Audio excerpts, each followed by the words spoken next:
Infocorrosión.com presenta.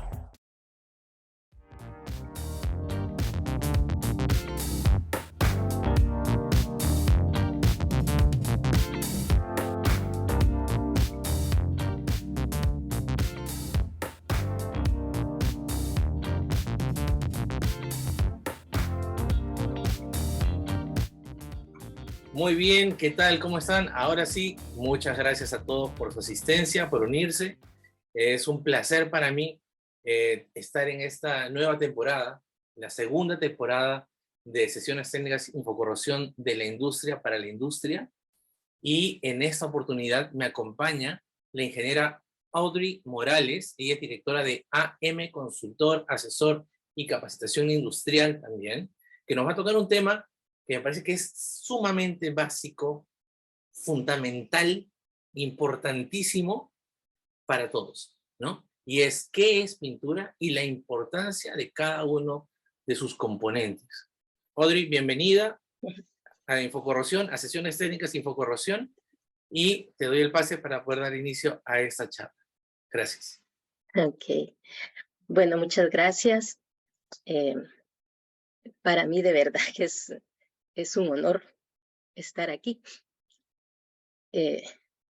Pues el tema, como lo dijo Nelson, es qué es pintura y la importancia de cada uno de sus componentes. Pasamos mucha parte de nuestro tiempo involucrados en la pintura, pero a veces desconocemos lo que hay en la parte interna de una pintura. Entonces, ese es el objetivo de esta charla y pues, sin más, voy a dar inicio. Este es como la definición, la descripción. Pintura es una composición líquida pigmentada o no pigmentada que al ser aplicada sobre una superficie forma una capa o película continua que aísla el sustrato y lo protege de los agentes que lo rodean, prolongando así su vida útil.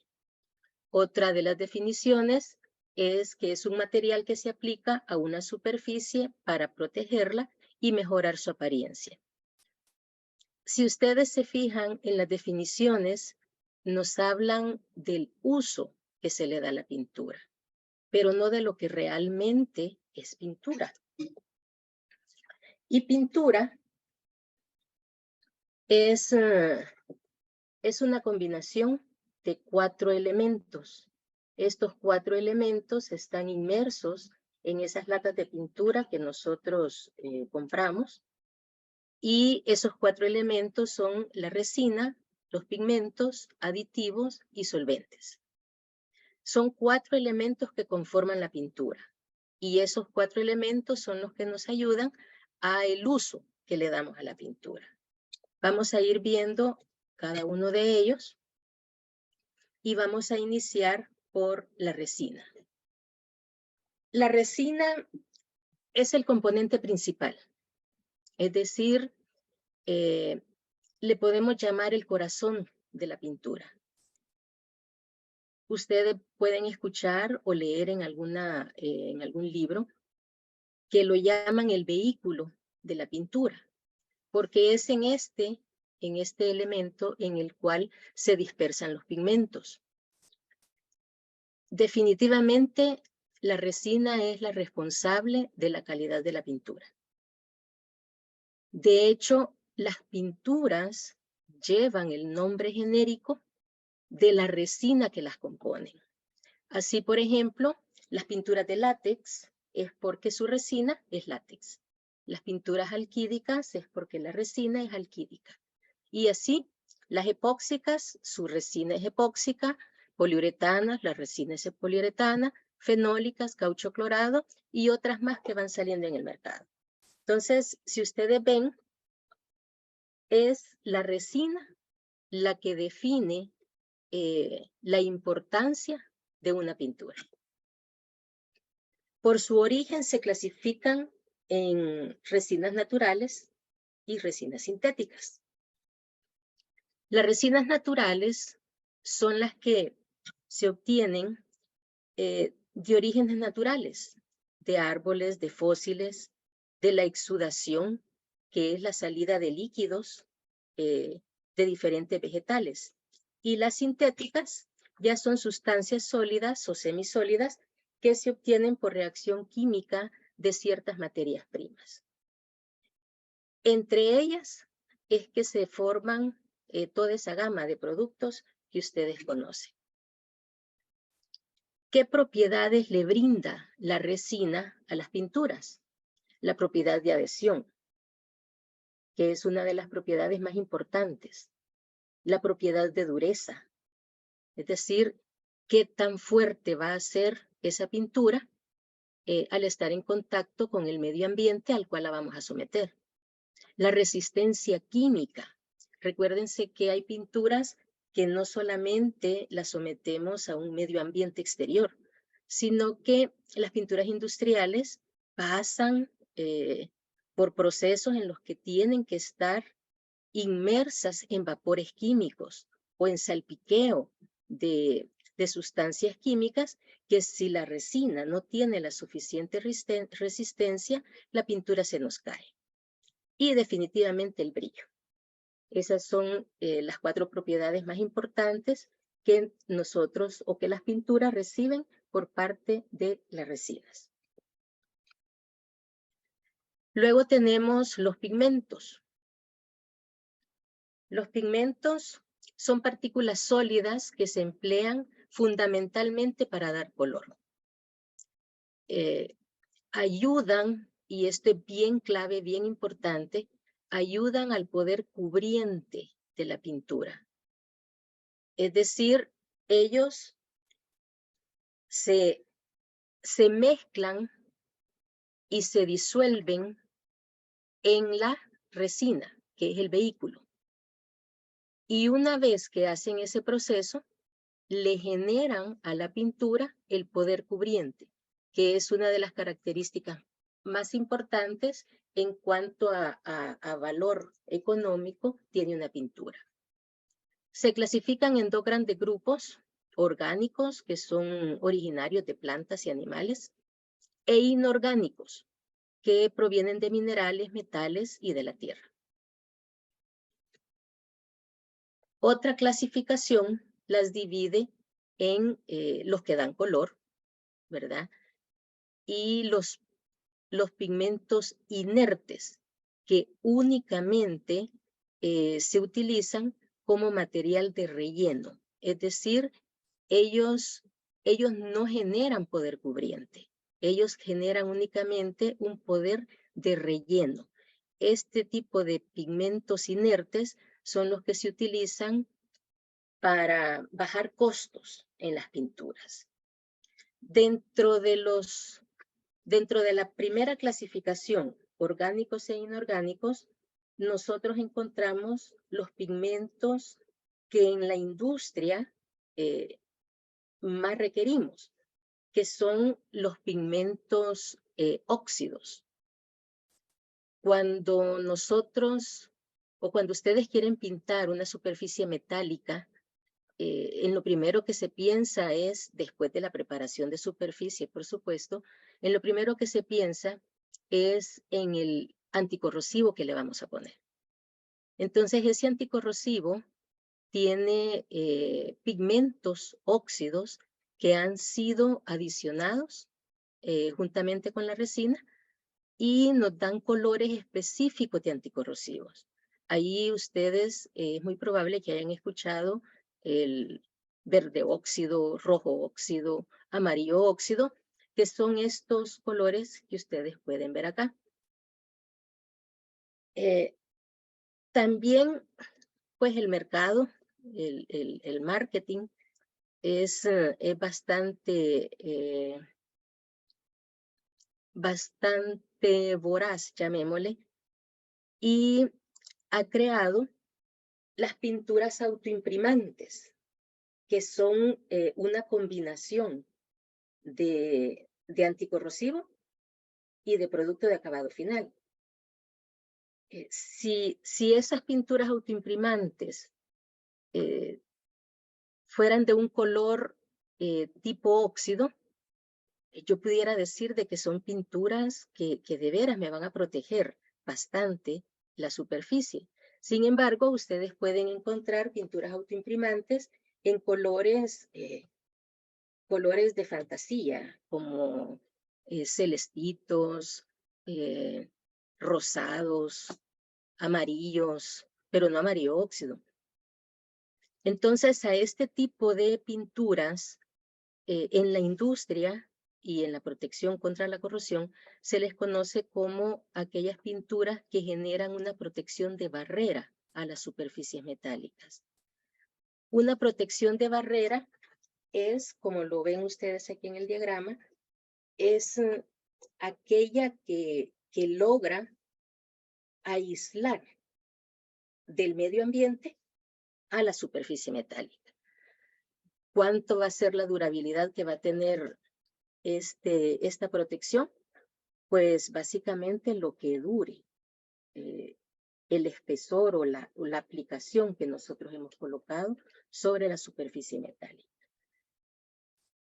Cuando nosotros ya hablamos de productos realmente anticorrosivos, entonces ya tenemos que pasar de un sistema de una sola capa llamado autoimprimante a un sistema de 2 capas, en el cual vamos a tener la superficie metálica, la colocación o aplicación de la pintura anticorrosiva y la pintura de acabado final, que puede ser un esmalte, ¿verdad? O el tipo de anticorrosivo o el tipo de protección que nosotros estemos buscando.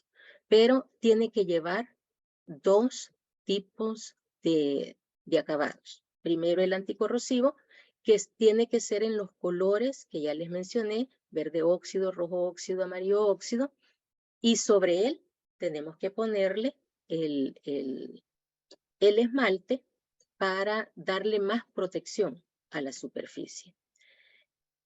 Las pinturas anticorrosivas que ayudan a este tipo de protección se llaman inhibidores de la corrosión. ¿Por qué? Porque ellos contienen iones ferrosos que hacen que los iones ferrosos se conviertan en férricos. ¿Qué es esto? La celda de corrosión prácticamente se relentaliza. ¿Por qué? Porque ya los iones férricos son insolubles. Entonces, ya esa transmisión de los iones del ánodo hacia el cátodo deja de ser. Y por eso, este tipo de protección, que es inhibidores de la corrosión, tiene una durabilidad mucho mayor que la protección que es únicamente de barrera. ¿Qué propiedades nos brindan los pigmentos? Como ya les dije, y esto es bien importante, el cubrimiento, el color, por supuesto, el tamaño de partícula que va a tener mezclada la resina o la pintura, la capacidad de humectación y la absorción de aceite. Estas son propiedades que muchas de ellas nosotros ni nos damos cuenta, pero hago bastante énfasis en lo que es el cubrimiento y el color. Luego tenemos los aditivos. Los aditivos son sustancias químicas que se añaden para dar características especiales a la pintura o para prevenir defectos. Estas son sustancias que se adicionan en pequeñas cantidades y que lo que hacen es ayudar a la pintura a que no vayan a tener estos problemas que se presentan acá. Aditivos antiespumantes son los que evitan que las pinturas, sobre todo las pinturas de látex pase agua, generen espuma cuando ustedes la van a aplicar. Por ejemplo, cuando ustedes quisieran aplicar a rodillo una pintura de agua, ustedes tienen su bandeja, tienen su rodillo y cuando ustedes humectan el rodillo, ustedes le imprimen aire a la pintura. Cuando ustedes la colocan en la superficie, esa pintura Si no tiene un antiespumante, genera estas burbujitas, pero si tiene el antiespumante, esas burbujitas estallan y desaparecen. Pero si no tiene el antiespumante, las burbujitas quedan. Entonces quedan en forma como de pequeños puntos de alfiler que no le dan un buen acabado a la pintura que ustedes han aplicado.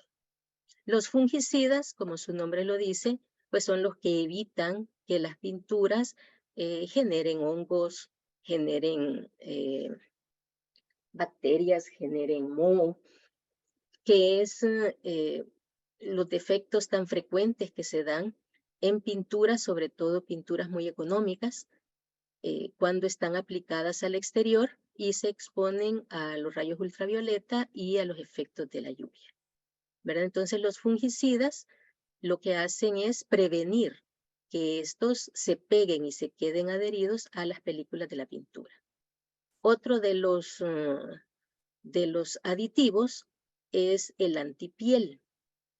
Es bien frecuente que si ustedes van a realizar un trabajo de pintura, ustedes abran una lata, apliquen la pintura, pero si les sobra pintura, no tenemos costumbre de trasladarla, sino que sencillamente tapamos la pintura. ¿Y qué sucede cuando la queremos volver a utilizar? De aquí a, qué sé yo, 15 días, un mes, 2 meses, cuando ustedes abren la lata, la pintura ya tiene una piel formada. Entonces, lo que se hace, y eso porque yo he visto que así lo hacen, es remover esa piel y la botan. La sacan de la lata y la botan. Si la pintura a ustedes les costó un promedio de unos $60 el galón, eso que ustedes botaron es aproximadamente $20 de esa pintura. Porque ahí se fue parte de la resina, parte de los pigmentos, parte de los aditivos y solvente pues ya no estaba porque había demasiado espacio en la lata de pintura. Entonces la generación de esa piel es precisamente porque el solvente está adentro de la lata, el solvente empieza a evaporarse, pero choca en la tapadera de la pintura y regresa. Entonces, esa transmisión de vapor es lo que va haciendo, si la pintura no tiene ese aditivo que se llama antipiel, va haciendo que se forme esa nata, que en algunas ocasiones es bien gruesa. Entonces, hay que tener cuidado y no es conveniente mezclarla, pero si ustedes van a utilizar esa pintura en algún proyecto en donde necesitan las propiedades por las cuales compraron esa pintura, como propiedades de resistencia química, propiedades de resistencia a la abrasión, esa pintura va a tener un 50% menos de esas propiedades. Luego tenemos los antisedimentantes, que como su nombre lo dice, evitan que la pintura se separe de la resina. Es decir, muchas pinturas tanto de látex como de aceite tienden a separar lo que es la pigmentación y queda nada más la resina transparente encima. Entonces, muy frecuente lo que se hace es mezclar, y eso sí es bien recomendable que lo mezclen perfectamente para que se incorporen nuevamente todos los elementos de la pintura y que la pintura realmente les funcione para lo que ustedes la habían adquirido. Los aditivos reológicos. Estos, el nombre es raro, pero son aquellos aditivos que le dan a ustedes propiedades de que no se chorree, ¿verdad? Digamos, cuando ustedes aplican una pintura, sobre todo pinturas que no son base agua, y ustedes la aplican, si ella no tiene este tipo de aditivos, ella comienza a dar este efecto de chorreado. En industria es muy importante, y eso lo tiene que decir la hoja técnica, porque es parte de la calidad y del beneficio principal que andamos buscando o que anda buscando un contratista o una persona que va a hacer un trabajo propiamente industrial, como pintar todo lo que es la protección de equipos que están dentro de procesadoras, por ejemplo. El cliente busca productos que tengan una reología, no la llaman así, pero para que vayamos entrando en materia con el nombre, una reología de tal forma que se adhiera a las esquinas. Las pinturas, cuando se pintan esquinas, ellas tienden a barrerse. Las esquinas en cualquier tipo de estructura metálica es el punto en el cual la corrosión se inicia más instantáneo. ¿Por qué? Uno, porque los espesores no quedaron como debían quedar, precisamente porque la reología de la pintura no lo permitió. Entonces, por eso las pinturas industriales mencionan dentro de sus características como una característica de peso de que contiene agentes reológicos que evitan el chorreado en las esquinas de las estructuras metálicas.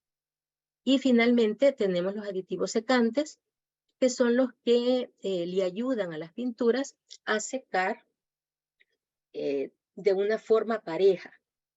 Ahí yo les he puesto algunos secantes que utilizan los más frecuentes las compañías de pintura. Y lo interesante con esto es que las pinturas no secan de una vez. Es decir, ustedes la aplican y los solventes comienzan a evaporarse, pero como ella tiene secantes que le están ayudando, esos secantes le ayudan a que sequen inicialmente en la parte superior, luego que sequen en la parte media y finalmente secan en la base de la aplicación. ¿Por qué es esto? Precisamente para evitar que quede solvente entrampado. Los problemas cuando queda solvente entrampado, ustedes pueden ver aquí la figura, es que el solvente va a salir porque va a salir. El solvente, si queda entrampado, eventualmente rompe la película y lo que genera son esas especies de cráteres en la película de pintura. Entonces, para eso es importante que se cuide o que se respeten las ventanas de tiempo de secado entre capas.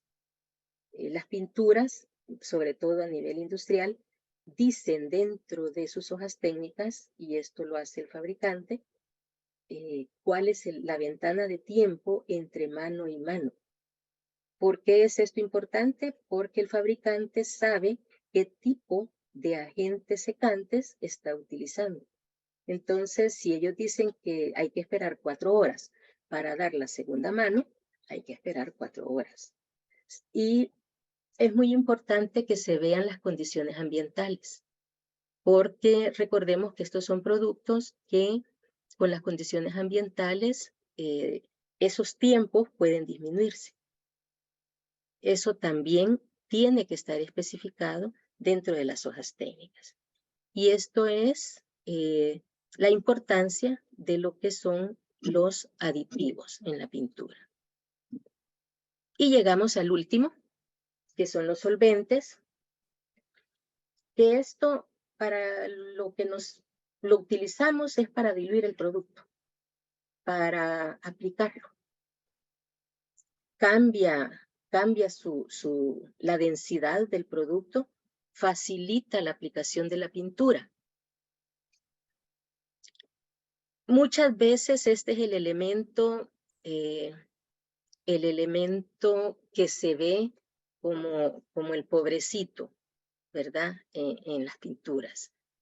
¿Por qué? Porque como solo nos sirve para diluir, entonces pensamos que cualquier tipo de solvente nos puede servir para diluir la pintura.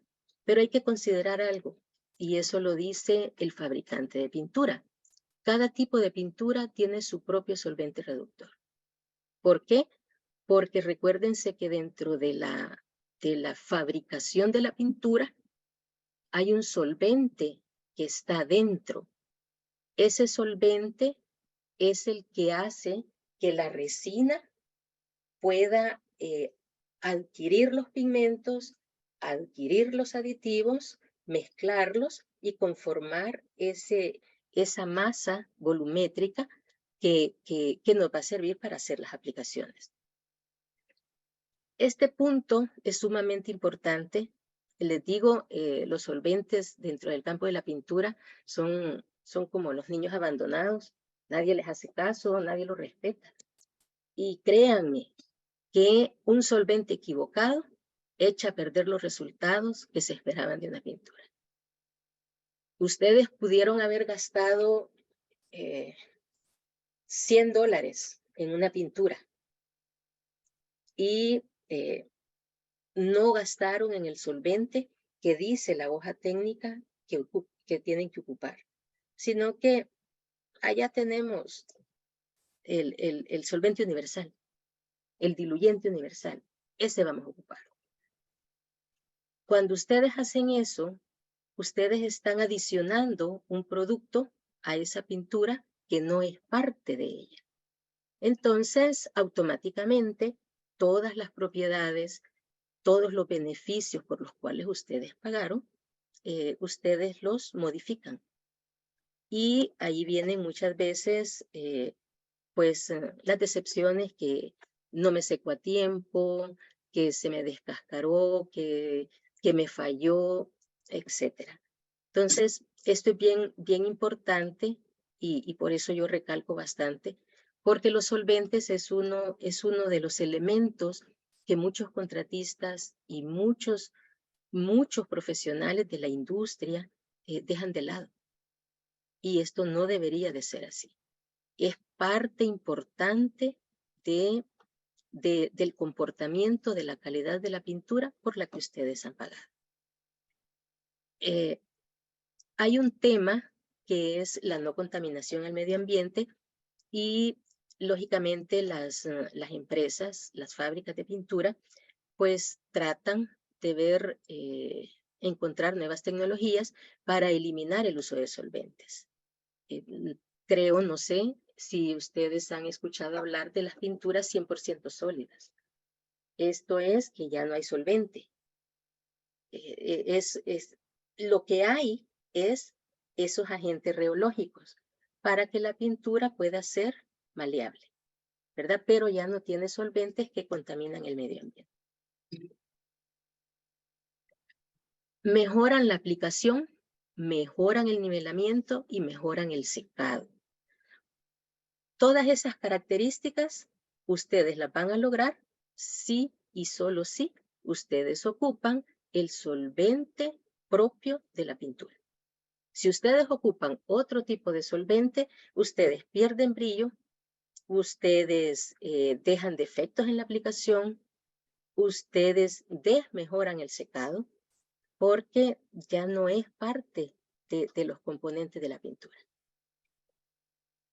Una vez aplicada la pintura, los solventes abandonan la película.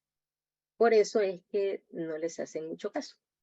Pero los problemas que se pueden generar es solvente entrampado o que genere este tipo de explosión o que genere burbuja. ¿Esto por qué se da? Porque a veces se utilizan solventes o diluyentes, no le vamos a llamar solvente. Hay una gran diferencia entre lo que es solvente y lo que es un diluyente. Diluyente es como el thinner, que es un adelgazador. Pero el diluyente es una mezcla de solventes. El solvente, y aquí dice bien claro, tiene su propio solvente reductor. El solvente es un único producto.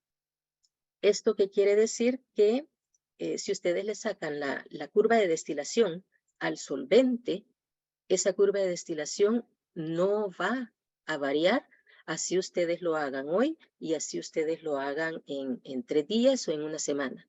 El solvente va a seguir manteniendo su curva de destilación porque es un único producto. En un diluyente ustedes tienen mezclas de productos, mezclas de solventes. Y ahí ustedes pueden encontrar solventes de evaporación rápida, de evaporación media y, ¿por qué no decirlo? Acuérdense que todos los solventes son higroscópicos, les gusta el agua, entonces pueden encontrar hasta agua.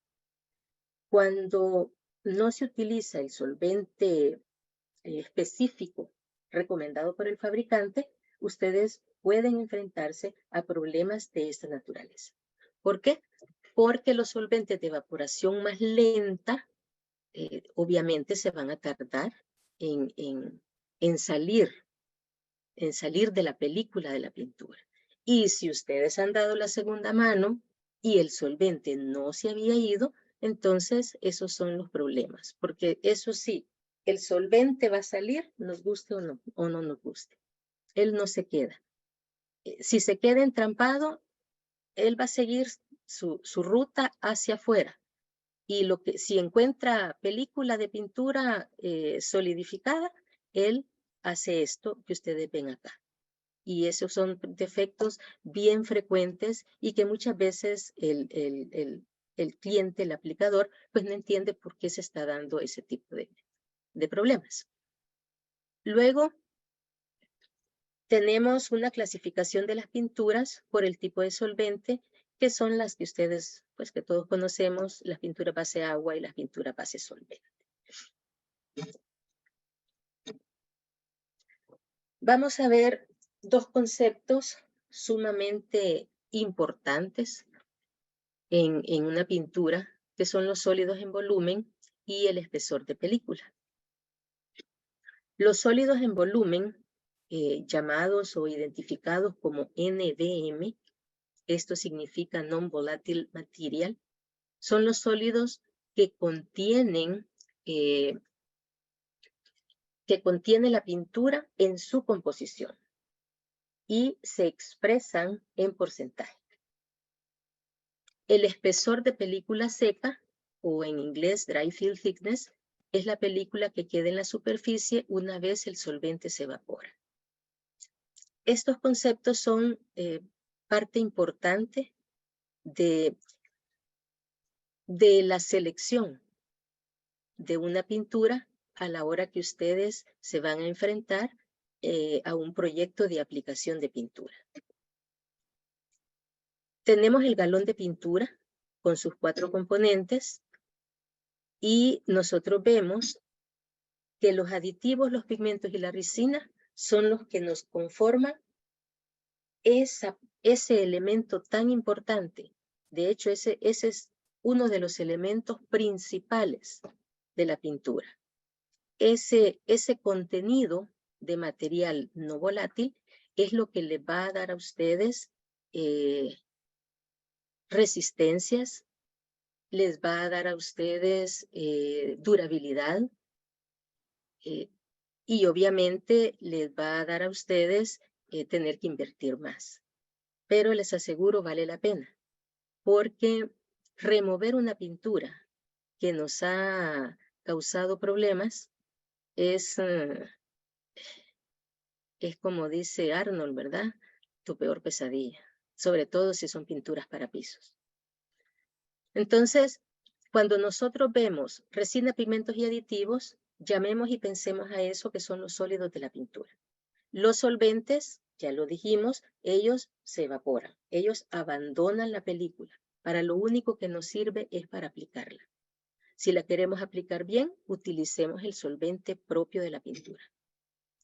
Si nosotros tenemos acá,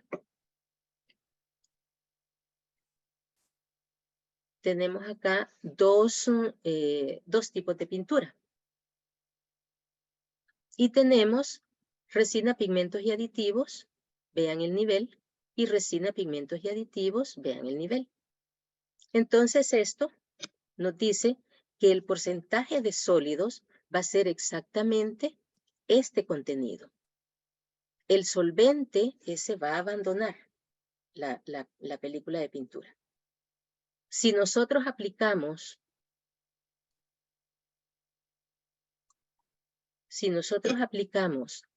estos productos sobre una superficie, cuando el solvente abandona la película, el porcentaje de sólidos nos va a determinar el espesor de película seca que va a tener la pintura. Entonces, ¿qué significa esto? Entre más sólidos tiene una pintura, más espesor de película seca vamos a tener. Entre más espesor de película seca tenga, más protección le voy yo a dar a la superficie sobre la cual estoy aplicando. ¿Qué sucede con la pintura B? Su cantidad de sólidos es más pequeña. Por ende, su espesor de película seca es menor. La durabilidad entre los dos, pues definitivamente no va a ser la misma. Y aquí hay algo interesante que lo vamos a contestar más adelante. Pregúntense cómo una pintura en un galón de pintura cuyo volumen es de 128 onzas fluidas en todas partes, hay tal vez algunos más altos que otros, pero el estándar son 128 onzas fluidas. ¿Cómo hago o cómo hace la pintura B para tener el mismo volumen que la pintura A si su porcentaje de sólidos es menor? Eso lo vamos a contestar más adelante, pero es parte de los puntos que a mí me interesa que ustedes se lleven de esta charla, porque los sólidos en una pintura es una parte fundamental a la hora de seleccionar un producto para trabajo o para darle protección a una superficie metálica en proyectos, sobre todo proyectos industriales. Aquí vamos a ver otro concepto.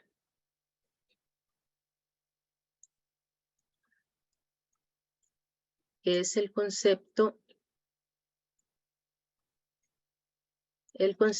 de cubrimiento y rendimiento. Cubrimiento y rendimiento no es lo mismo. Por eso hice énfasis cuando vimos los pigmentos.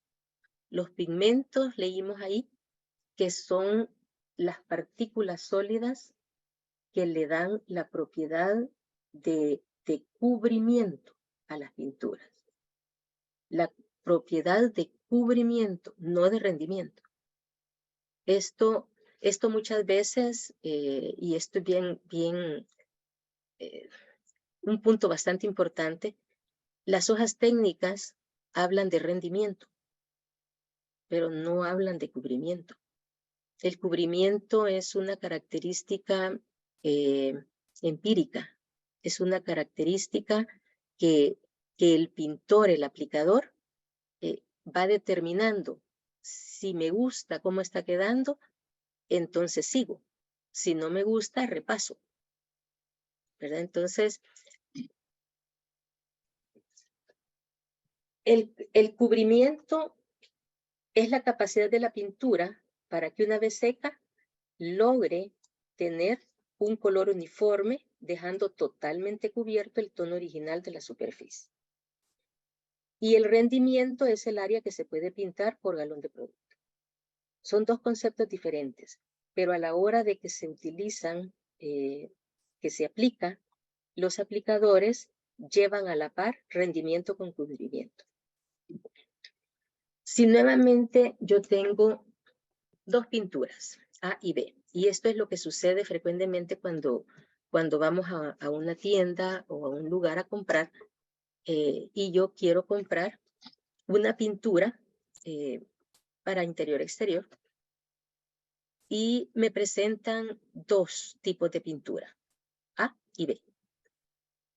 Yo no sé qué es lo que hay adentro de esas pinturas, pero me dicen que ambas están disponibles en los mismos colores, ambas pinturas tienen la misma viscosidad.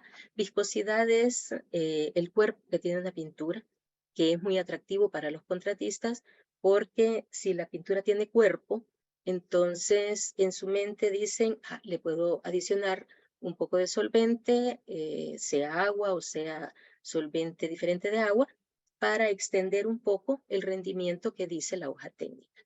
Y ambas tienen similar rendimiento. Entonces,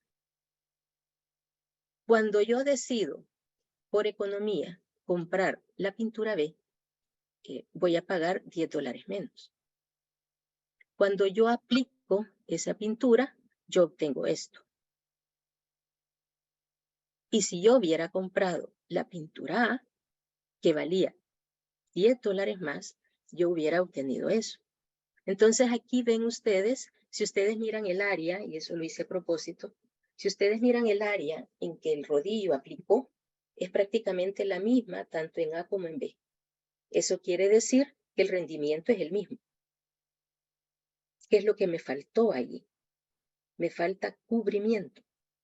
Entonces, el pintor profesional, el pintor normal, el que se dedica a la aplicación de pintura,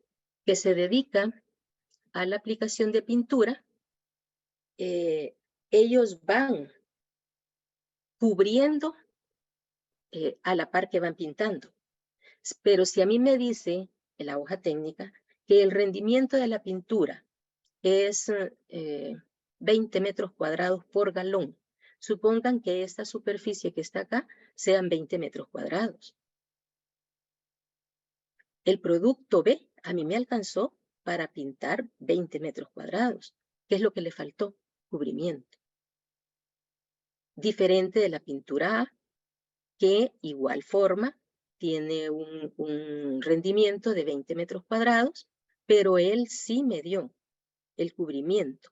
Por lo tanto, yo la pintura A la puedo dejar con una sola aplicación, mientras que la pintura B, ¿qué creen que va a ser la persona? Pues ni modo, ir a comprar otro galón de pintura B para poder incrementar el cubrimiento de esta pintura.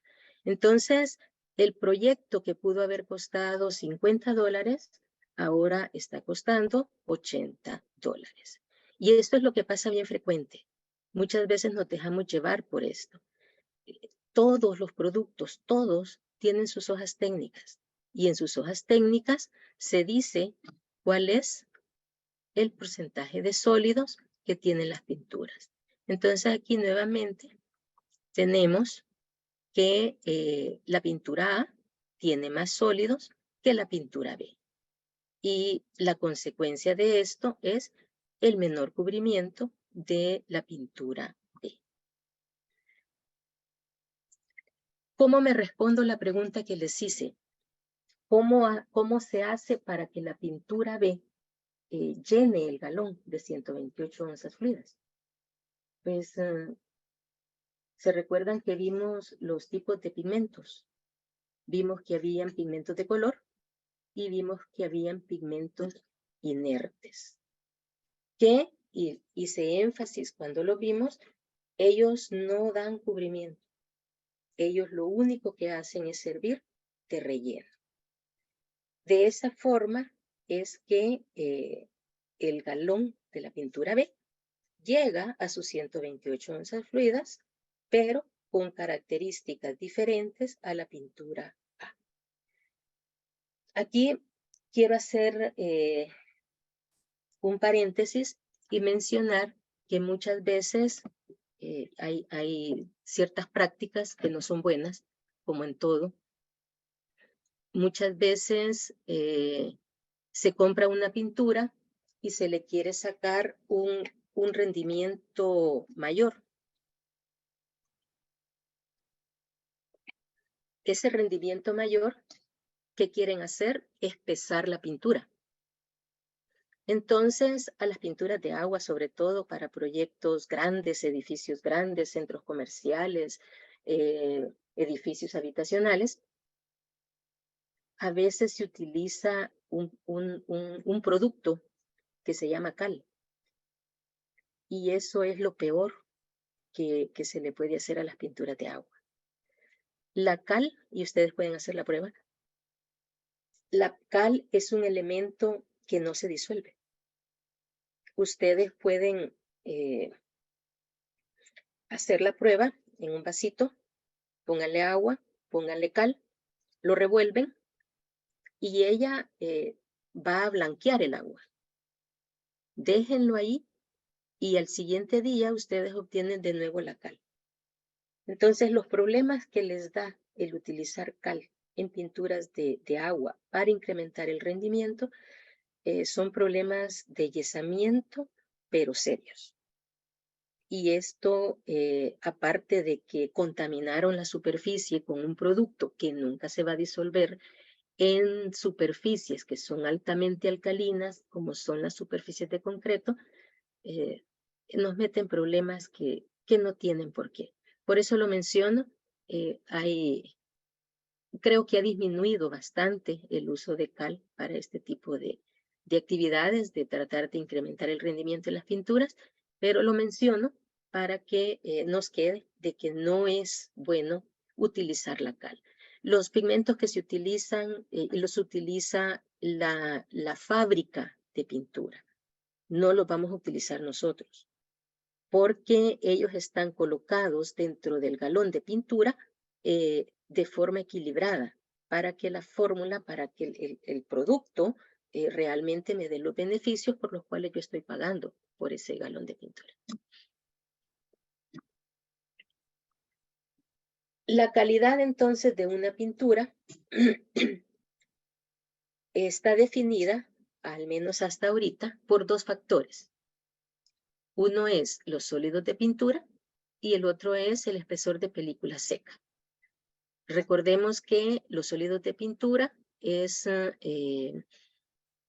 pues, de alguna forma proporcional al espesor de película seca. Y el espesor de película seca es lo que me protege del medio ambiente a la superficie sobre la cual lo voy a aplicar. No quiere decir que solo esos dos parámetros son los que vamos a considerar.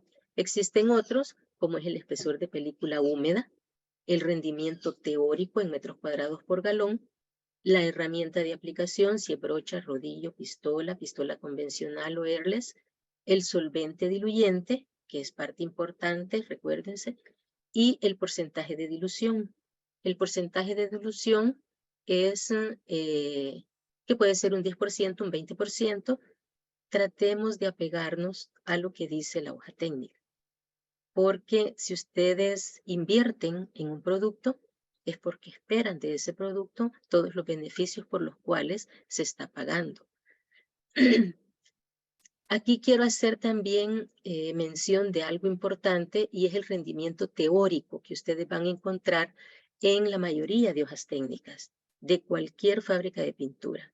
El rendimiento teórico se lo dan en metros cuadrados por galón o en pies cuadrados por galón, pero a 1 mils de espesor de película seca.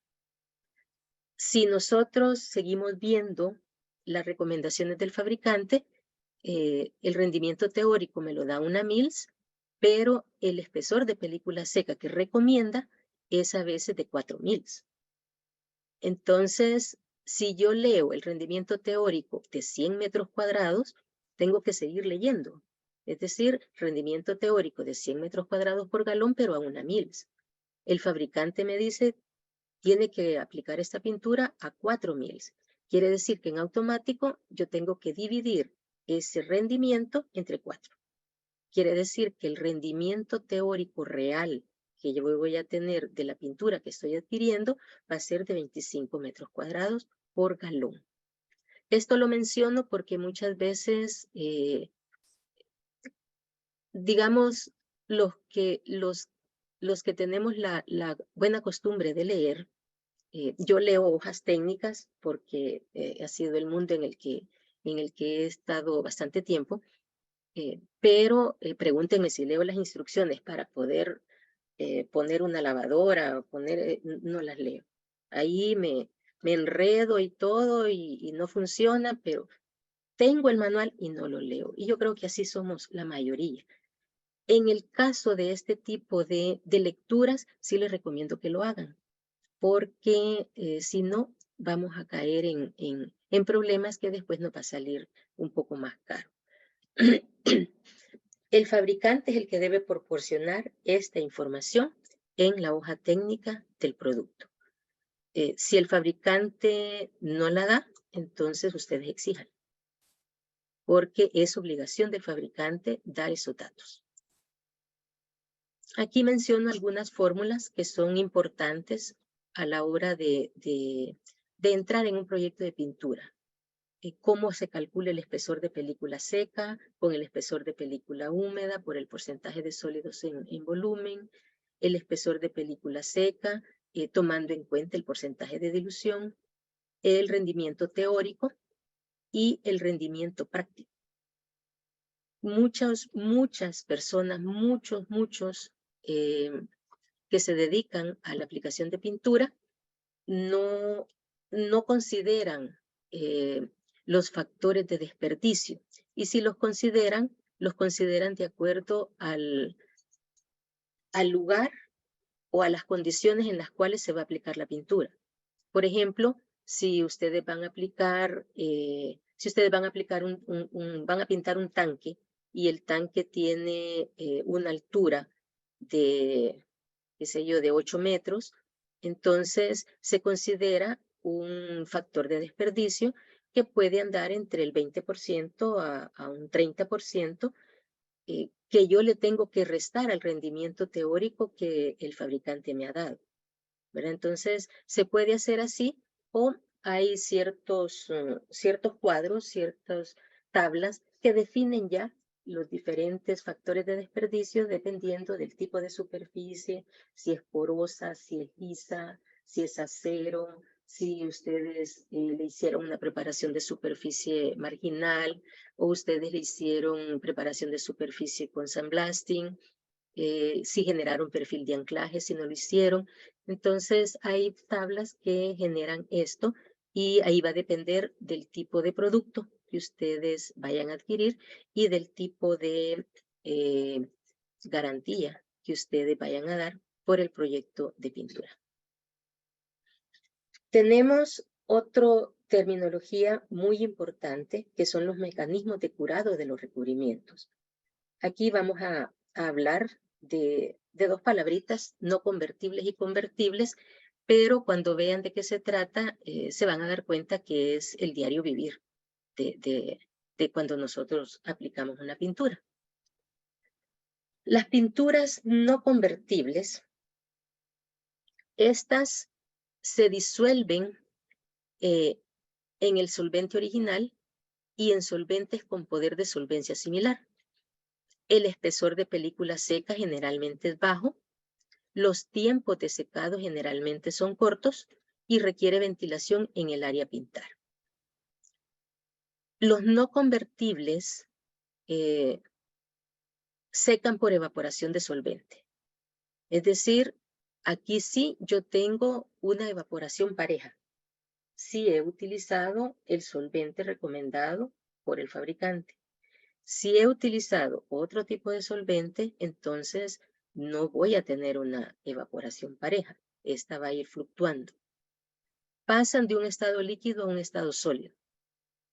No hay un cambio químico, es decir, el solvente se evapora y la película queda seca sobre la superficie. No hay cambio químico. Se debe controlar la cantidad de VOC porque este tipo de pinturas que son no convertibles son las que más solventes pueden llevar. Y tienen problemas al ser repintadas porque como lo único que hace es evaporarse el solvente, que es parte de la composición, de su propia composición, cuando ustedes quieren hacer un repinte, como es el mismo solvente, es muy probable que ustedes ablanden la película que ya está seca, sobre la cual quieren hacer una segunda aplicación. Entonces, esos son algunas de las situaciones que hay que tener cuidado con este tipo de productos. Entre las pinturas que secan por evaporación de solvente o no convertibles, tenemos las pinturas de caucho clorado, las pinturas asfálticas y las lacas. Las pinturas de caucho clorado son pinturas muy especiales, son bien buscadas para proyectos industriales, de mantenimiento industrial. Ellas secan tremendamente rápido.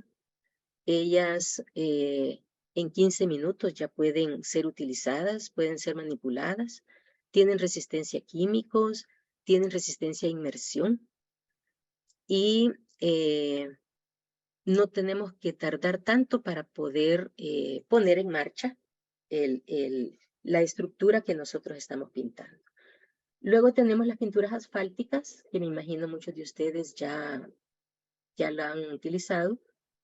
O la han visto que se utiliza, son las que se utilizan en las columnas de refuerzo que ponen cuando se levantan los grandes edificios.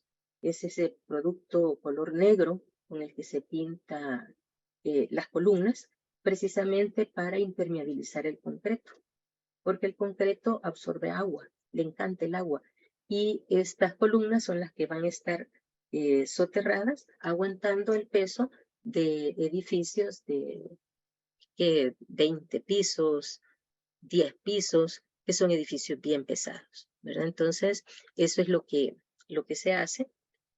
Y las lacas, que son las que ustedes, bueno, las que se aplican normalmente en vehículos, ¿verdad? Tienen un secado sumamente rápido. Hay otro tipo de secado, y son no convertibles, y es el secado de coalescencia. La palabra es rara, pero me voy a adelantar. Vean el tipo de pinturas que tiene ese tipo de secado. Son las pinturas de látex vinílicas y las pinturas de látex acrílicas. Son las pinturas del diario vivir que nosotros aplicamos en nuestras casas. Esas son las pinturas que secan por ese secado especial, que siempre es de evaporación, pero debido al polímero, que es el látex, ellas pasan a través de una acción coalescente.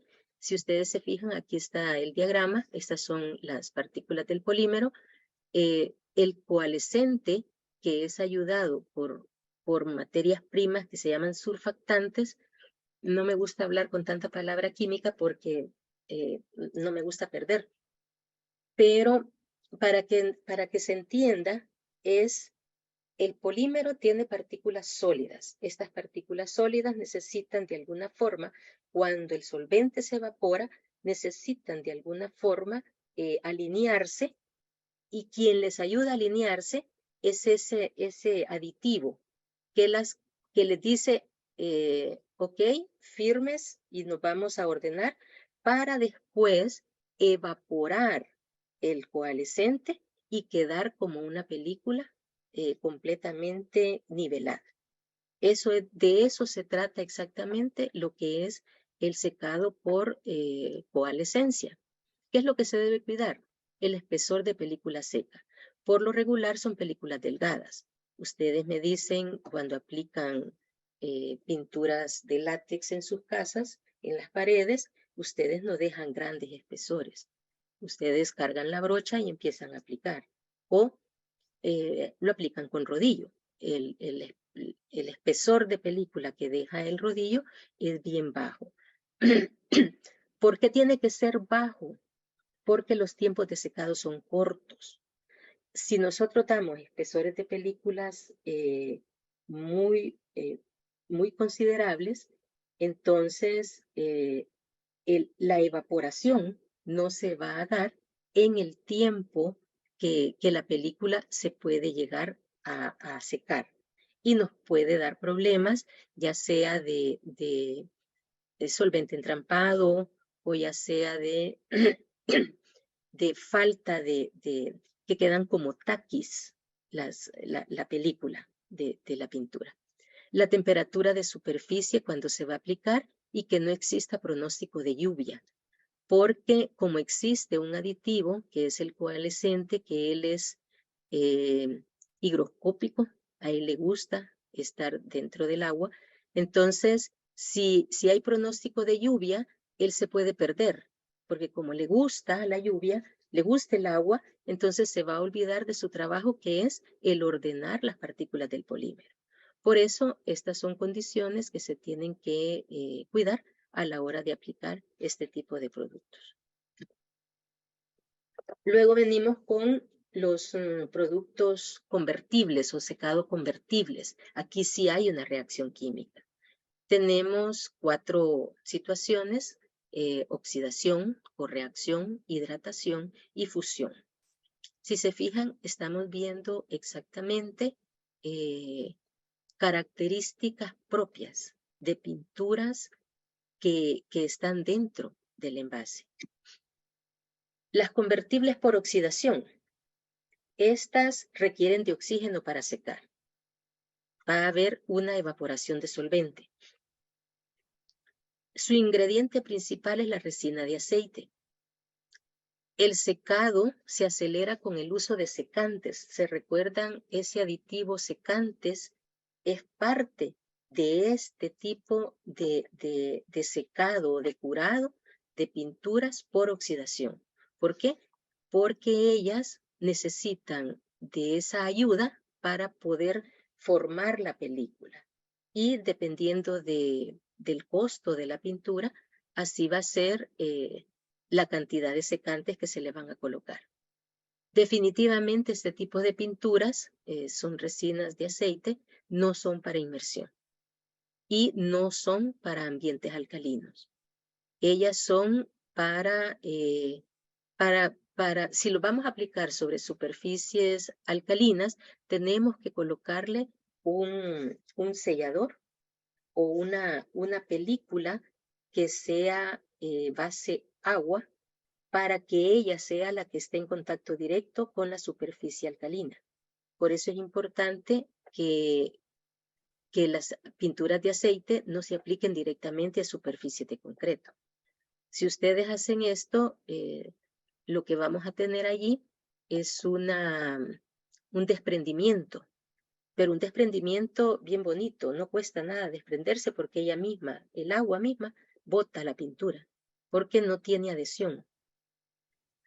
Y los espesores no tienen que ser muy altos para no tardar la transmisión de oxígeno a través de la película. Este tipo de pinturas sí requiere oxígeno para poder curar o para poder secarse. ¿Qué pinturas son? Las pinturas de aceite, pinturas alquídicas.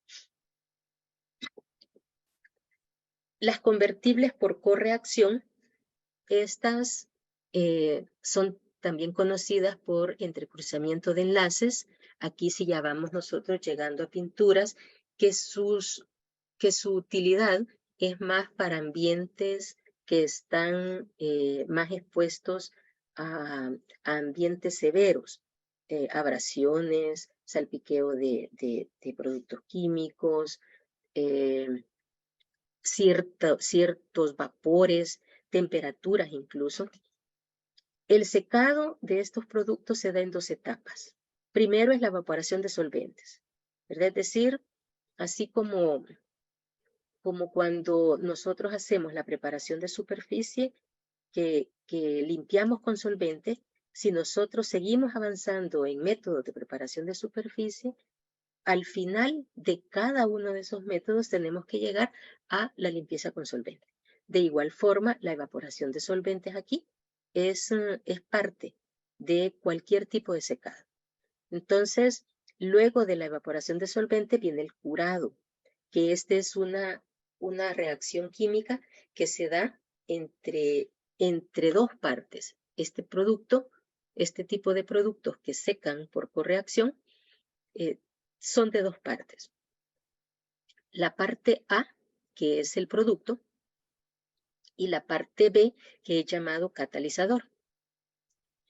El catalizador es como que ustedes tuvieran ese secante, esa parte de la pintura que le hace falta para que ella pueda secar y proteger a la superficie sobre la cual se va a aplicar. Eso sí, ellas, una vez que se mezclan parte A con parte B en la proporción que el fabricante indique, tienen un tiempo de durabilidad para poderse aplicar. A esto se le llama pot life. Esto quiere decir que ustedes no pueden mezclar A y B y decir que van a aplicar el producto después de almuerzo. ¿Por qué? Porque tienen un tiempo de durabilidad y muchas veces ese tiempo puede ser de 4 horas, puede ser de 6 horas y depende muchas veces de la temperatura del ambiente y de la humedad relativa. Entonces, todo eso tiene que estar especificado en la hoja técnica para que nosotros hagamos pues una buena aplicación. Además, tiene otro concepto que es el tiempo de inducción. Ese tiempo de inducción es el tiempo que se debe dejar la mezcla en reposo antes de aplicarse. Es decir, hay productos que tienen dos componentes y el fabricante me dice a mí, mezcle A con B, tal cual están en el envase. Yo no le puedo adicionar nada, ni solvente, ni nada. Lo único que puedo hacer es mezclarlos con una paleta y mezclarlos individualmente y después mezclarlos en la proporción que el fabricante me dice. Una vez mezclados, el fabricante me dice, tiene que dejarlos por 30 minutos sin tocarlos. Usted los mezcló y los deja 30 minutos. Todo eso está indicado en la hoja técnica. Eso es lo que se llama tiempo de inducción. Recuérdense que estos son productos químicos y son productos químicos que están separados. Para que ellos hagan un buen trabajo a la hora que se van a aplicar, todo lo que el fabricante les dice lo tenemos que realizar, porque son productos químicos que requieren de esos tiempos, de esas condiciones, para que cuando lleguemos a aplicarlos se haga un buen trabajo. A veces hay productos que cuando se mezclan A con B, generan calor. A eso se le llama mezcla exotérmica. Esto, cuando generan calor, no hay que asustarse porque la misma hoja técnica lo tiene que decir. No son todos, son ciertos productos nada más, pero es bueno que ustedes lo sepan para que no crean que se está haciendo algo malo, porque hay calor que se está generando por haber mezclado esos dos productos. ¿Qué se debe cuidar? Que los componentes sean los correctos, que la parte A sea exactamente la parte A para esta parte B. Muchas veces en proyectos grandes y que se ocupan diferentes tipos de productos de dos componentes, tenemos dos partes A y dos partes B, que nada tiene que ver el uno con el otro. Muchas veces se pueden confundir, entonces hay que cuidar de que los componentes sean los correctos, que la proporción de la mezcla sea la correcta. Si me dicen que es 1:1, es 1:1. Si me dicen que es 4:1, es 4:1. La parte A y B correctamente mezclados, cumplir el tiempo de inducción y no exceder el tiempo de pot life. ¿Qué quiere decir esto? Que cuando ustedes están aplicando, por ABC motivo, supónganse, vino un cliente y yo lo tuve que atender y ya tenía preparada la mezcla y el pot life de esta pintura es de 2 horas. El cliente me quitó a mí 1 hora. Entonces, yo solamente tengo 1 hora para poder aplicar todo ese producto que yo ya había mezclado. Si es demasiado el área que yo tengo que cubrir, el producto se me va a empezar a solidificar en el envase. Entonces, a veces se hace la práctica, que no es correcta, de adicionarle solvente para poderla hacer aplicable. Eso es pecado capital, porque lo que ustedes están haciendo es mintiéndole al producto. ustedes le van a aplicar a la superficie un producto que ya comenzó su catalización. Entonces, cuando caiga en la superficie, el producto ya va adelantado. Entonces, no va a tener el tiempo suficiente para adherirse a la superficie. Por eso, ese tipo de prácticas no es correcto. Cuando ya empezamos a utilizar este tipo de productos, sí es necesaria la presencia, sea de un inspector o de alguien responsable del equipo aplicador, para que todo este tipo de situaciones no se dé. ¿Cuáles son los productos que curan o secan por correacción? Son los productos epóxicos, los productos poliuretanos, los productos polisiloxanos, que están bastante de moda. Estos productos todos tienen dos componentes. Entonces, todos cumplen con estas condiciones que acá les estoy mostrando. Es bien importante, digamos, para los usos. Ahorita estamos con los componentes de la pintura, pero voy a hacer un paréntesis y cuando yo hablo de epóxicos, el epóxico recibe el nombre de epóxico porque la resina es epóxica, pero esa resina epóxica puede que también tenga un apellido. Ese apellido puede ser epóxico poliamida o epóxicoamina. Entonces, esos apellidos son también importantes que nosotros los consideremos y que sepamos qué efectos son los que vamos a tener dependiendo de dónde lo vamos a aplicar. Entonces, esto lo aclaro porque muchas veces se busca un epóxico y como dice en el envase epóxico, ese es el producto que me llevo. Y tal vez yo lo quiero para el exterior de un tanque y después colocarle un poliuretano y resulta que es un epóxicoamina. Entonces, definitivamente no me va a funcionar. Entonces, por eso es bien importante que nosotros sepamos previamente qué tipo de producto es el que andamos buscando y el ambiente al cual lo vamos a someter. Algo que se me iba acá es que los epóxicos tienen poca resistencia a los rayos UV. No es que se caigan, pero ellos se tizan, porque ellos no están hechos para la exposición. Un producto epóxico siempre tiene que ser recubierto con un poliuretano. ¿Para qué? Para poder tener la durabilidad mayor del sistema de pintura, que incluye el producto epóxico. Luego tenemos los convertibles por hidratación.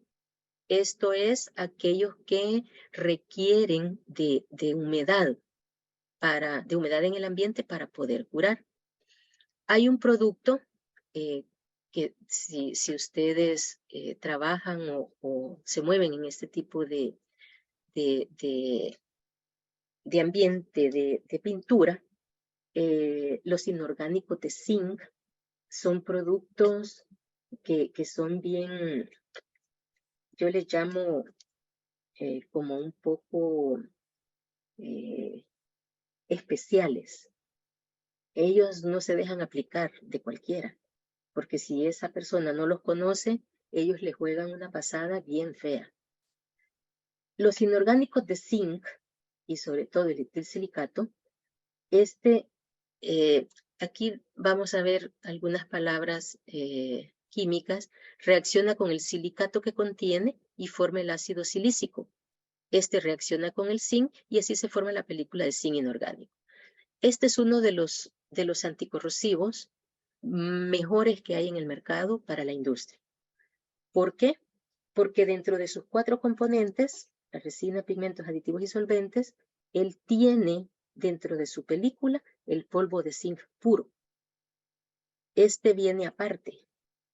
Él viene con sus 4 componentes, pero el polvo de zinc, que es zinc puro, viene aparte. Ese zinc, cuando nosotros lo vamos a aplicar, el producto, ese zinc tiene que ser bien mezclado y tiene que ser mezclado frecuentemente porque como es zinc, es un metal, tiende a asentarse. La idea con este producto, y oigan esto cada vez que ustedes escuchen en un anticorrosivo que tiene la palabra zinc A. Váyanse confiados porque ese es un buen anticorrosivo, ¿verdad? Sea este cromato de zinc, sea este fosfato de zinc o sea este con zinc puro.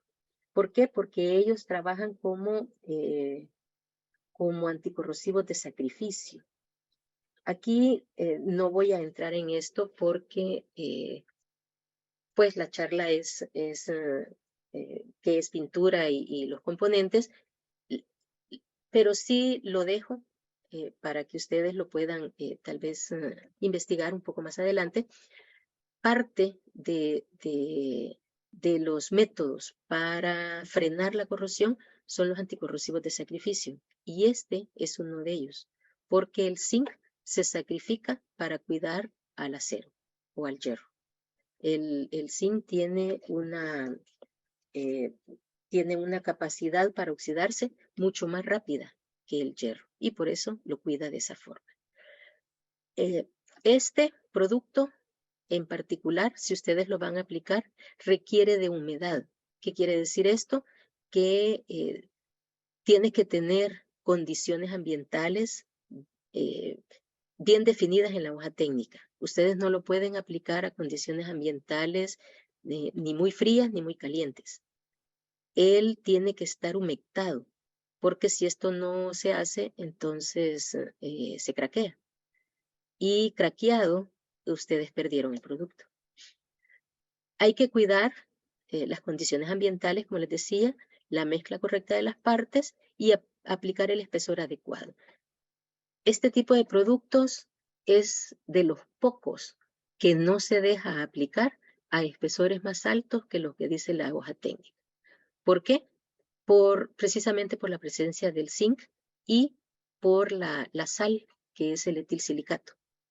Este tipo de productos tiene que tener el espesor que indica la hoja técnica para que él pueda hacer un buen trabajo a la hora que ustedes lo van a recubrir ya sea con un epóxico, o lo tienen que recubrir con un epóxico o con el epóxico y después el poliuretano. ¿Qué tipo de productos son estos? Todos los productos curados por humedad. ¿Verdad? Que hay bastantes en el mercado que se utilizan bastante para todas las tuberías que están presentes en las generadoras de energía hidroeléctricas.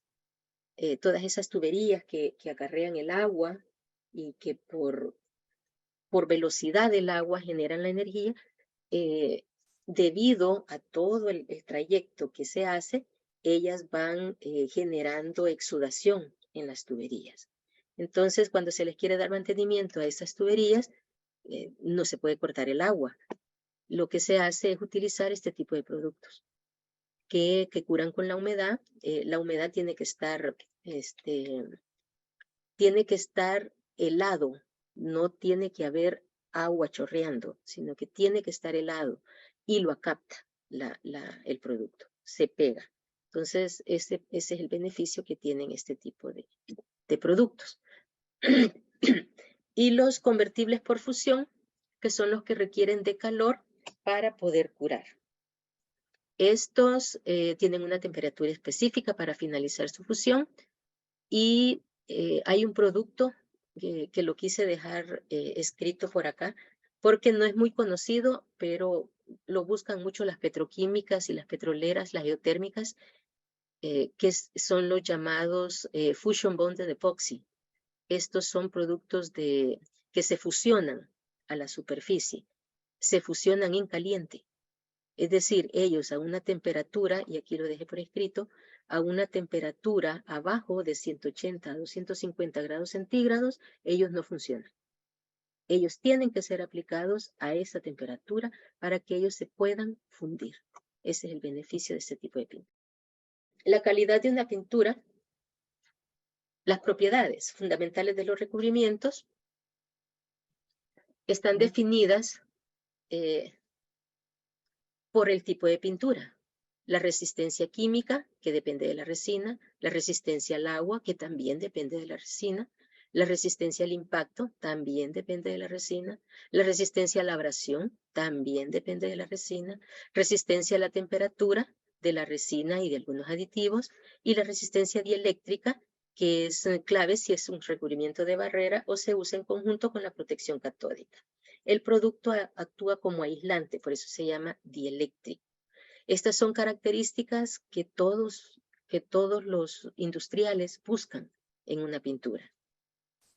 Otras son la facilidad de aplicación, que ya depende de se recuerdan los aditivos rheológicos, la adhesión al sustrato, que ya depende de cómo nosotros vamos a aplicar el producto, la fuerza cohesiva, que es la adhesión del producto a la superficie y la adhesión del producto sobre el producto. Esa es una fuerza cohesiva, es decir, la cohesión que van a tener, que va a tener esa pintura. Tiene que ser buena si nosotros vamos a aplicarlo en varias capas. Flexibilidad y elongación, ¿verdad? Y depende del uso que nosotros le vayamos a dar a la pintura. Todas estas son propiedades que se alteran si se alteran los componentes de la pintura. ¿Cómo se alteran? En el proceso de formulación, esto es en el laboratorio con el fabricante, o por el uso no adecuado de la pintura en su aplicación. Entiéndase aquí, mezcla que no es la correcta entre parte A y B, utilización de un solvente no adecuado para diluir la pintura, la utilización de la herramienta de aplicación no adecuada o la no recomendada por el fabricante. Cada tipo de pintura tiene un propósito de acuerdo a su formulación. La pintura anticorrosiva proporciona la adherencia al sustrato. La pintura intermedia es la barrera principal, es la capa de enlace entre la pintura anticorrosiva y la pintura de acabado final, que es la que da la resistencia al medio y es la apariencia, el brillo y el color, que es lo que mira la persona que está al cargo de un proyecto de aplicación de pintura. Y bueno, hasta aquí mi participación, si tienen preguntas. Muy bien, Audrey, muchas gracias, muchas gracias. La clase ha estado buenísima, estoy seguro que si hubieran sido de 3 horas me habrías tenido aquí pegado, prestándote atención, porque de verdad está bastante didáctica, bastante clara. Y sí, tenemos algunas consultas de nuestros participantes. Sí, efectivamente, Mario, muy claro, efectivamente. De verdad, yo creo que era necesario, le has dado el toque que necesitábamos dentro de las sesiones técnicas de hipocorrosión para tocar este tema, el fundamento, la parte más importante. Y tengo algunas consultas, como bien estaba comentando. A ver, pues tengo varias por aquí. Bueno, a ver, tengo acá uno de Manuel Taborda, que nos consulta, ¿no? ¿Qué se debe tener en cuenta para poder elegir un buen esquema de recubrimientos para inmersión continua de agua tanque, que sirve para hacer peritaje de balística de la Policía Nacional? Está bastante específica esa consulta. Sí. Y que sirvan para que el impacto no llegue a la lámina. Bueno, primero tendríamos que ver cuáles son los requerimientos específicos. Si queda libre la escogitación del sistema de pintura, tendríamos que ver qué facilidades tendríamos para poder ejecutar una de las partes más importantes en la aplicación de pintura, que es la preparación de la superficie. Y si estamos hablando de inmersión, en automático samblaseado. Pero entonces tendríamos que ver cuáles son las condiciones que pide el cliente, y en base a eso existen sistemas que pueden ser ya sea de 3 capas, o incluso de 2 capas, o incluso de 1 capa, como las poliureas, ¿verdad? Entonces habría que ver ahí más en detalle. Yo le voy a dejar aquí mi correo. Si gusta, me manda la pregunta y yo hago mis investigaciones y con mucho gusto se le respondo. Perfecto, perfecto. Muchas gracias. Sí, ahora por acá por el chat podrías compartir el correo, sería buenísimo. Igual la pueden encontrar a Audrey en LinkedIn, le pueden hacer llegar una invitación por ahí para que puedan conectarse con ella. Ahí está, perfecto, están todos los datos. Tengo una consulta de Samuel Camarillo que dice, cuando se aplica un epóxico sobre un inorgánico, ¿qué es lo más recomendable? Uno, la ventana de tiempo del inorgánico de zinc es sumamente susceptible. El inorgánico de zinc, como ciertos epóxicos, tienen tiempo para ser recubiertos. Si esa ventana de tiempo se sobrepasa, la pintura o la capa se sella. Y por más que se quiera, el epóxico va a caer encima de la pintura del inorgánico, del producto con zinc, pero no se va a adherir. Puede llegar a tener problemas de adhesión. Esa es una de las quizás condiciones más susceptibles, de mayores fallas, probabilidades de falla en los proyectos de pintura. Muy bien, muchas gracias. Adriana Rodríguez nos consulta, ¿cuál es la diferencia, por favor, entre un epóxico poliamida y epóxico amina? Bueno, la diferencia principal es que los epóxicos poliamidas son los que tienen, son los más versátiles. Ellos tienen una película más flexible, tienen tiempos de catalización un poco más extensos, son más fáciles de aplicar.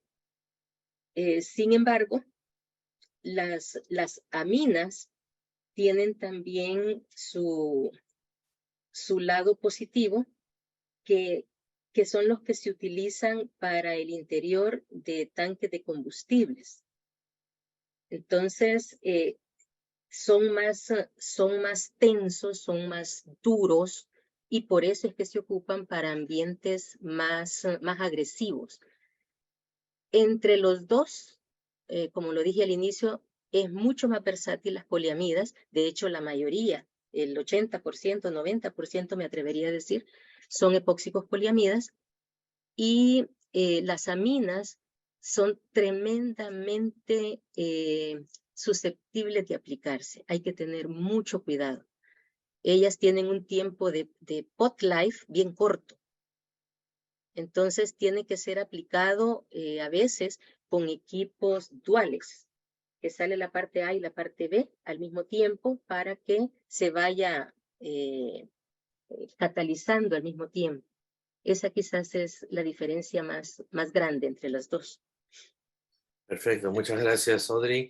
De parte de Agustín Sánchez, que se encuentra en México, gracias. Gonzalo Sea, también muy buena presentación. Rodrigo Quevedo, excelente ponencia, felicitaciones. Roger Zelaya, también excelente, muy sencillo de entender, sí, sí, definitivamente, sí, lo he entendido perfecto, me ha encantado la presentación. Eduardo Víctor Morales, excelente exposición. Héctor Guerra, muy buena ponencia, Audrey. De parte de Alexis Javier Domínguez, él consulta, ¿qué sucede si a la pintura epóxica se le aplica diluyente poliuretano? Ahí lo que ya veníamos hablando, ¿verdad? Es muy probable, recuérdense que poliuretano con epóxico, de repente dentro de su formulación puede tener cierta cantidad de solvente que no le va a hacer mucho daño. Sin embargo, máxime si se trata del epóxico, que es el que va a estar, si va a ser un sistema de dos capas, bicapa, el producto que va a estar en contacto directo con la superficie es el que tiene que estar mejor aplicado. A veces utilizar un solvente de forma genérica es muy probable que no vea las consecuencias en el momento, pero sí las va a ver con el tiempo y dependiendo de la exposición de ambiente al cual lo va a someter, ¿verdad? Todavía le aceptaría, y no es bueno, yo no cambio solventes al poliuretano, porque el poliuretano lo va a evaporar, que es el que queda afuera, que es el que queda la capa la capa última, a la que le va a dar el sol, la que va a recibir la lluvia. Esos solventes se pueden evaporar, pero de alguna forma un solvente no adecuado debilita las películas. Y si son proyectos de mantenimiento industrial de esa naturaleza, que son costosos, son caros, no tratemos de ahorrar donde no se deba. Perfecto, muchas gracias, Audrey. Continuamos con los saludos de parte de Andrea Franco, excelente, Audrey. Ever Terrazas también. Gerardo Fuentes también, todo explicado con claridad, excelente ponencia. Yadira Reynoso también, excelente exposición. Felicidades, Audrey. Julio César Raimundo Gamarra nos consulta, considerando que cada tipo de pintura tiene un propósito de acuerdo a su formulación, ¿ello implicaría que debemos saber ciencias químicas para tener la certidumbre de qué se estaría especificando? Gracias por No. los comentarios. No, definitivamente que no. Por eso traté de no mencionar tanta palabra técnicamente química. Basta con que la persona o el encargado del proyecto tenga bien definido qué tipo de sistema de pintura es el que va a aplicar. Y un sistema de pintura se define, quiero un epóxico poliamida, quiero un sistema de 3 pasos que me incluya un inorgánico de zinc, un epóxico poliamida de capa intermedia y un poliuretano alifático de acabado final. Ya con eso, la persona que va a adquirir la pintura tiene que ver qué productos hay en el mercado que cumplan con esas características. Hay empresas que no dan, digamos, los espesores, no dan qué tipo de preparación de superficie tiene que darse. Eso se tiene que exigir a la hora de comprar el material, sobre todo la pintura, por parte del fabricante. Nosotros no tenemos que tener conocimientos químicos alguno. Lo único que tenemos que tener, que tenemos que saber es cuál va a ser el sistema. ¿Es un inorgánico de zinc? Ah, ok. Entonces hay que leer la hoja técnica y ahí está todo. Todo lo que yo les expliqué está en la hoja técnica. Perfecto. Muy bien. Américo Portillo también, excelente, Audrey, me quito el sombrero, gran experiencia y soy testigo de su experiencia. Miguel Risco también, muchas gracias, muy ilustrativo, fácil de entender, Audrey. José Evia, felicitaciones, muchas gracias. Samuel Camarillo también. Gonzalo Sea, saludos desde Chile. Saludos a Chile, Gonzalo, muchas gracias. José William Ruiz, muchas gracias por la presentación, muy claro todo desde Colombia. John López, excelente ponencia, muchas gracias. Darwin Sosa también, excelente tema, saludos de México. Adriana también agradece la respuesta, muy clara. Humberto Sánchez, muy bien, Audrey, muchas gracias. Alejandra Cordero Cruz, entre la protección de sistemas, protección anticorrosiva y protección catódica, ¿cuál es la mejor o con mayor protección? Con mayor protección, definitivamente la catódica, ¿verdad? Porque definitivamente es más cara, pero depende del proyecto. Digamos, una embarcación marina va a buscar los famosos ánodos de sacrificio, que son carísimos, tanques de combustible, van a recurrir a la protección catódica para revertir todo el tanque y evitar cualquier tipo de problema prematuro, ¿verdad? Luego, si son proyectos, digamos, de pintar estructuras, pintar, hasta podríamos decir, una bodega, ahí sí ya nos podemos dar el lujo de decidir, ok, voy a utilizar un sistema de 2 capas, anticorrosivo universal con un producto de acabado final, o voy a utilizar uno de 3 capas, dependiendo de la durabilidad que yo le quiera dar a la superficie. Ahí ya va a depender también del presupuesto que se tenga. Muy bien, muchas gracias. Jaime Daniel Escobar, muchas gracias, muy buena exposición. Mariela Velasco también, excelente tema. Luz Ellis, muchas gracias. Samuel Camarillo, muchas gracias por esta presentación, muchas gracias también, Samuel. Jessica Flores, gracias por la información, esperamos más charlas así. Yo también espero, Audrey, que me puedas dar un poco de disponibilidad de tu agenda para poder tratar otro tema similar a este y poder continuar. De parte de Manuel también, muchas felicidades a todo el equipo, muy claro todo, mil gracias, bendiciones. Muchas gracias también, Manuel. Estamos ya un poco sobre la hora, pero quiero agradecer a Audrey, gracias Alexis, gracias Alexis por el curso, sí.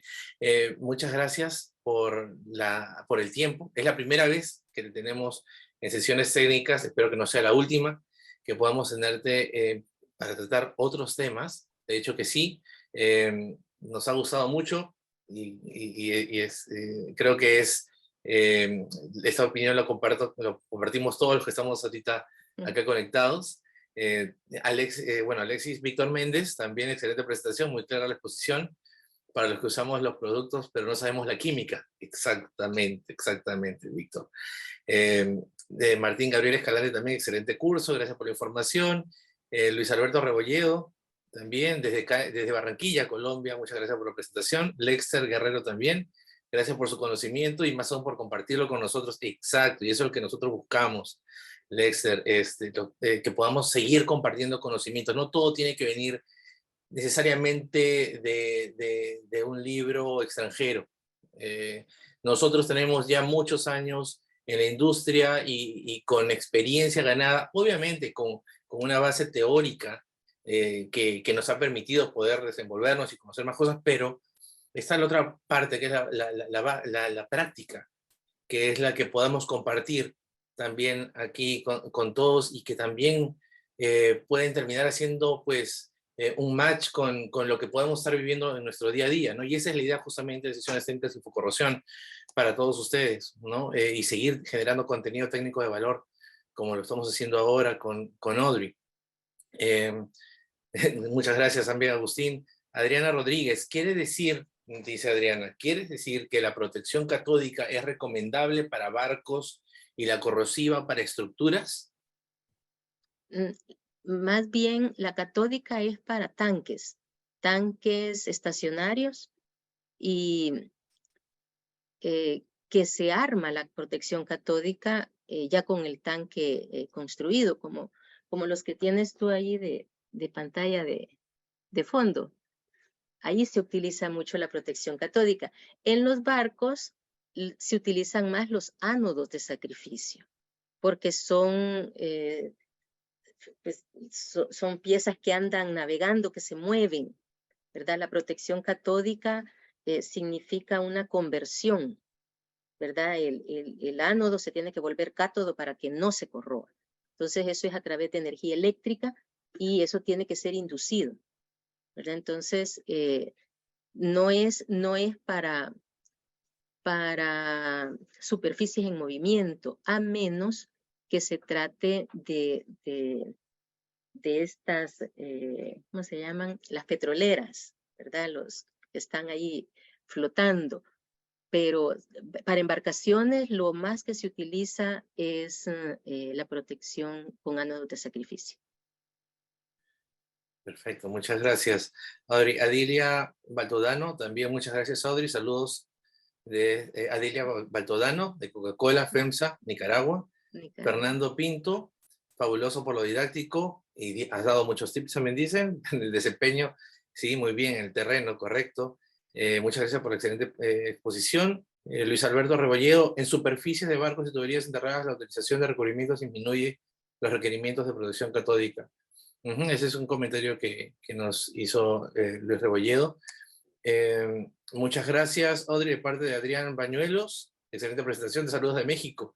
Así es, Mario Rafa también, muchas gracias. Y bueno, señores, ya terminando, si pueden, hagan la captura de pantalla aquí.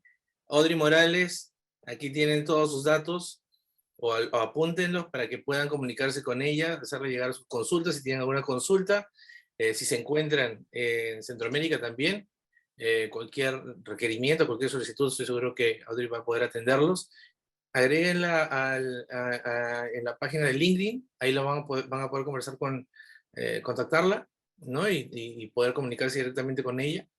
Ya estamos un pelín fuera de hora, pero agradezco a los 89 participantes que tenemos en este momento conectados, porque quiero, y si me permites, Audrey, también hacer los anuncios del día de hoy para terminar. Primero, agradecerle a Audrey por esa potencia. Esa ponencia ha estado muy buena, muy buena. Espero que podamos continuar así. Audrey, continuando, pues vamos a tener al ingeniero Guillermo Loaiza, que estuvo conectado temprano, pero que desafortunadamente tuvo que desconectar porque tenía una reunión con la Junta de Directores de AM, y él, bueno, ha hecho un espacio en su agenda para poder dictar este curso, esta charla, que me parece también súper importante, que es recubrimientos estructurales del concreto al FRP.